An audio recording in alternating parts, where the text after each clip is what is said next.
నమస్తేనండి. ఈ వీడియో గనక మీకు నచ్చినట్లయితే తప్పకుండా సబ్స్క్రైబ్ చేసి లైక్ చేయండి. ఈ వీడియోలో మరికొన్ని విషయాలు కొంగల గురించి, క్రేన్ బర్డ్స్ గురించి తెలుసుకుందామండి.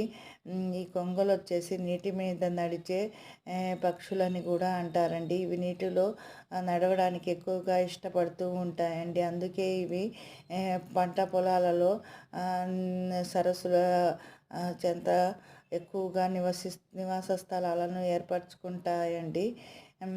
వీటి జీవనానికి విశాలమైన భూభాగాలు అవసరమండి. ప్రస్తుతము ఈ 15 జాతుల కొంగల్లో నుంచి 2 జాతులు అంతరించే దశకు వచ్చినాయండి. ప్రధాన కారణం వచ్చేసి వీటికి భూభాగం కొరత ఏర్పడటం, మరియు వాణిజ్య వ్యాపారాల కోసం వీటిని ఆట వస్తువులుగా వినియోగించడం, వాణిజ్య వ్యవసాయం కోసం వీటి నివాస స్థలాలు లేకపోవడం వలన, వాతావరణ పరిస్థితుల వల్ల, చిత్తడి నేలలు కరవడం వల్ల ఇవి అంతరించే దశకు వచ్చినాయండి. ప్రభుత్వం వీటిని రక్షించడానికి చిత్తడి భూములను ప్రత్యేక శ్రద్ధ తీసుకుంటున్నాయండి. కొంగలు తమ ఆహారం కోసం భూములను దాదాపు లోపలికి తవ్వి తమ ఆహార సేకరణ చేసుకుంటాయండి.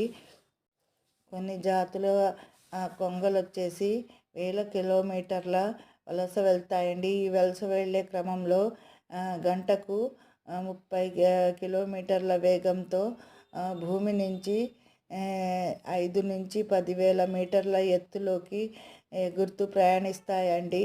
ఇవి ప్రయాణించేటప్పుడు అనేక కఠినమైన పరిస్థితులను ఎదుర్కోవాల్సి వస్తుందండి. ఒక్కసారి ప్రాణాలను కూడా కోల్పోతాయండి. వీటికి సరైన ఆహారం దొరక్క ప్రయాణించేటప్పుడు శరీర అలసత్వంతో మరియు శత్రువుల బారిన పడి ఇవి చనిపోతూ ఉంటాయండి. ముఖ్యంగా ఈ వలస వెళ్ళడానికి కారణం వచ్చేసి శీతాకాలంలోని కఠినమైన పరిస్థితుల నుండి రక్షించుకోవడానికి, ఆహారం కోసం, ముఖ్యంగా సంతానోత్పత్తి కోసం ఇవి వలస వెళ్తాయండి. ఈ వలస వెళ్ళే క్రమంలో ఇవి పగటిపూట ప్రయాణించే పక్షులు కాబట్టి రాత్రిపూట వలస వెళ్ళే సమయానికి ఇవి మార్గ మధ్యలో వాటికి అనువైన ప్రాంతాలలో చూసుకొని నిద్ర, ఆహారం కోసం దిగి మరల వాటి ప్రయాణాన్ని కొనసాగిస్తాయి.